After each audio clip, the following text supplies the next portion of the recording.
साल पर triple attack से दहला अमेरिका।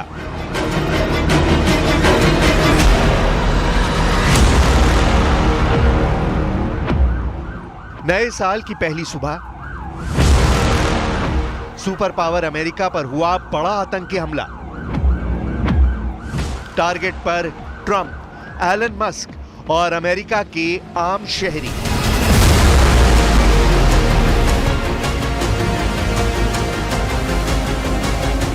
नए साल पर अमेरिका गोलियों की तड़तड़ाहट, लोगों की चीख पुकार से दहल उठा।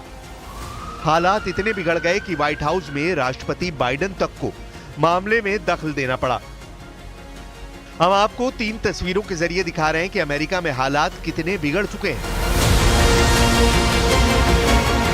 पहली तस्वीर अमेरिका के न्यू ऑर्लियंस में बॉबन स्ट्रीट की है, जहां कुछ घंटे पहले तक नए साल का जश्न मनाया जा रहा था।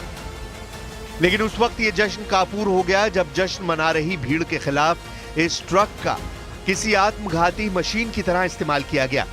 जानकारी के मुताबिक इस हमले में 15 लोगों की मौत हो गई है, जबकि कई लोग घायल हो गए हैं, जिनका इलाज अस्पताल में चल रहा है। लोगों की मौत का आंकड़ा बढ़ने की भी उम्मीद है। वहीं एक दूसरे हमले में ट्रंप टावर के नीचे खड़ी कार को उड़ा दिया गया, जबकि न्यूयॉर्क के क्वींस इलाके के नाइट क्लब में हुई गोलाबारी में 11 लोगों के मौत की खबर है।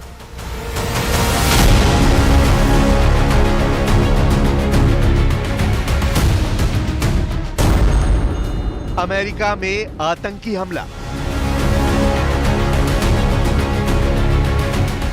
नए साल की सुबह होने ही वाली थी। लोग जश्न में डूबे थे, इस बात से बेपरवाह कि अगले ही पल एक पिकअप ट्रक उनकी जान लेने वाला है। अमेरिका के न्यू ऑर्लियंस की फेमस बॉबन स्ट्रीट पर नए साल को लेकर चहल पहल थी।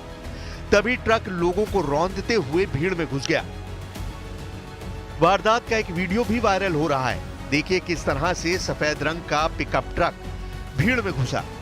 शमशुद्दीन जब्बार ने ट्रक से पहले सामने खड़े लोगों को रौंदा, फिर पिकअप ट्रक को मोड़ा और पीछे मौजूद लोगों को भी कुचल डाला।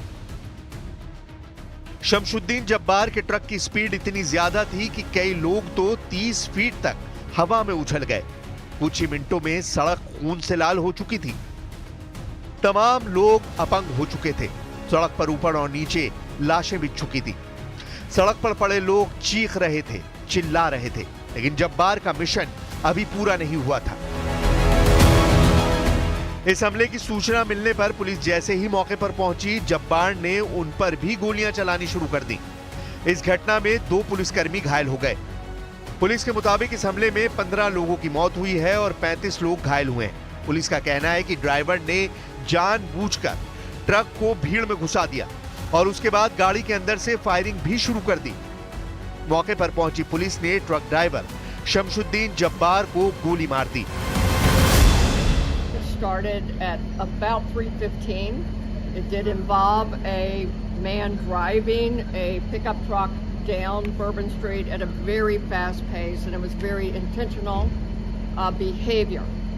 This man was trying to run over as many people as he possibly could. हमले के पीछे ISIS। मीडिया रिपोर्ट्स में दावा किया गया है कि जब्बार के पिकअप ट्रक से ISIS का झंडा भी बरामद किया गया है। यही वजह है कि इसे सीधे तौर पर आतंकी हमले से जोड़कर देखा जा रहा है। अमेरिका की फेडरल ब्यूरो ऑफ इन्वेस्टिगेशन के मुताबिक इस हमले के पीछे शमशुद्दीन जब्बार के अलावा कई और लोग भी हो सकते हैं, जिनकी तलाश शुरू कर दी गई है। मीडिया रिपोर्ट्स के मुताबिक जब्बार नरसंहार की प्लानिंग के साथ निकला था।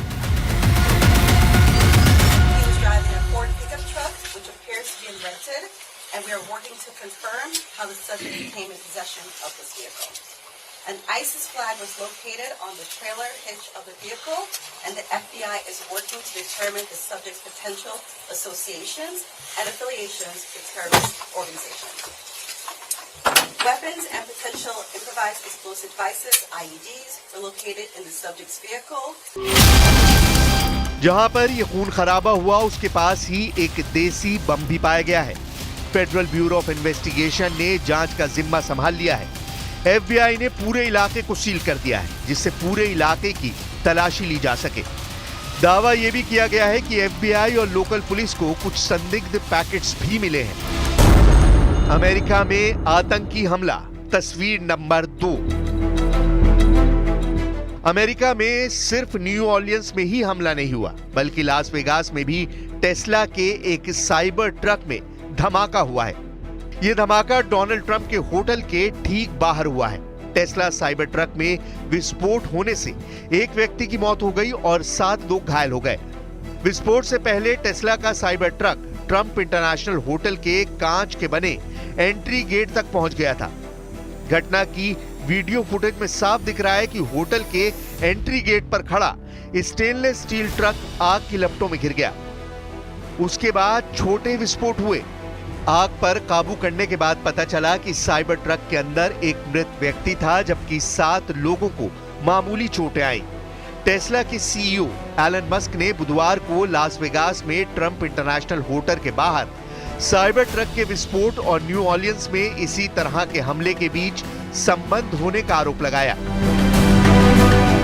उन्होंने बताया कि दोनों वाहन एक ही कार रेंटल साइट टूरो से किराए पर लिए गए थे। माना जा रहा है कि इस हमले से आतंकी ट्रंप और एलन मस्क को चुनौती देने की कोशिश है।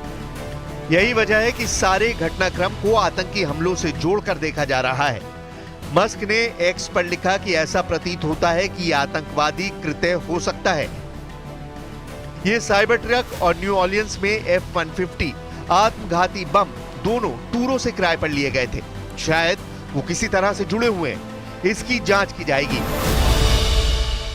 Additionally, we're tracking the explosion of a cyber truck outside the Trump Hotel in Las Vegas. Law enforcement and the intelligence community are investigating this as well, including whether there's any possible connection with the attack in New Orleans. Thus far, there's nothing to report on that score at this time. Tesla के CEO ने कहा कि विस्फोट cyber truck में रखे गए बम की वजह से हुआ। साइबर ट्रक में कोई गड़बड़ी नहीं थी। अमेरिका में आतंकी हमला, तस्वीर नंबर 3। न्यूयॉर्क के क्वींस का एमाजूरा नाइट क्लब बुधवार देर रात गोलियों की तड़तड़ाहट से गूंज उठा। इस गोलीबारी में लगभग 11 लोगों के मारे जाने की खबर है। अमेरिकी मीडिया रिपोर्ट्स के मुताबिक हमलावर ने एक 12 साल की बच्ची और उसकी मां को ढाल के तौर पर इस्तेमाल करते हुए फायरिंग की। अमेरिकी समय के मुताबिक फायरिंग रात के 11 से 12 बजे के वक्त हुई। फायरिंग की खबर मिलते ही अमेरिकी पुलिस ने नाइट क्लब को घेर लिया। हर तरफ पुलिस की गाड़ियों के सायरन बजने लगे। अमेरिका में बीते 24 घंटे में गोलीबारी की ये दूसरी घटना है। खुद अमेरिका के राष्ट्रपति जो बाइडेन ने भी इन हमलों के पीछे आतंकी साजिश का शक जताया है। I want to thank you to everyone at the Department of Homeland Security, the Department of Justice, including the FBI, for working non-stop to investigate this heinous act. ये सब कुछ ऐसे वक्त में हुआ है जब अमेरिका में 20 जनवरी को डोनाल्ड ट्रंप दूसरी बार राष्ट्रपति पद की शपथ लेने जा रहे हैं। डोनाल्ड ट्रंप अपने भाषणों में कई बार रेडिकल इस्लाम जैसे शब्दों का न सिर्फ जिक्र कर चुके हैं, बल्कि माना जा रहा है कि दूसरी बार सत्ता संभालने के बाद डोनाल्ड ट्रंप अमेरिका में मुस्लिम समुदाय को लेकर कड़ा रुख अपना सकते हैं। यही वजह है कि इन हमलों को नई सरकार के रवैये के खिलाफ भी देखा जा रहा है। अभी तक की जानकारी के मुताबिक शमसुद्दीन जब्बार टेक्सास का रहने वाला था और रियल एस्टेट एजेंट के तौर पर काम करता था। इसके अलावा शमसुद्दीन जब्बार अमेरिकी सेना में भी अपनी सेवाएं दे चुका है। अमेरिकी सेना में शमसुद्दीन ह्यूमन रिसोर्स और IT स्पेशलिस्ट के रूप में सेना में काम करता था। इसके ट्रक से पुलिस को कई हथियार भी बरामद हुए हैं। पुलिस के मुताबिक ये ज्यादा से ज्यादा लोगों को मारना चाहता था। फिलहाल अमेरिकी जांच एजेंसियां इस हमले की सारी कड़ियों को खंगालने में जुट गई हैं। ऐसा इसलिए भी है क्योंकि चंद दिनों बाद ही अमेरिका में डोनाल्ड ट्रंप सत्ता संभालने जा रहे हैं।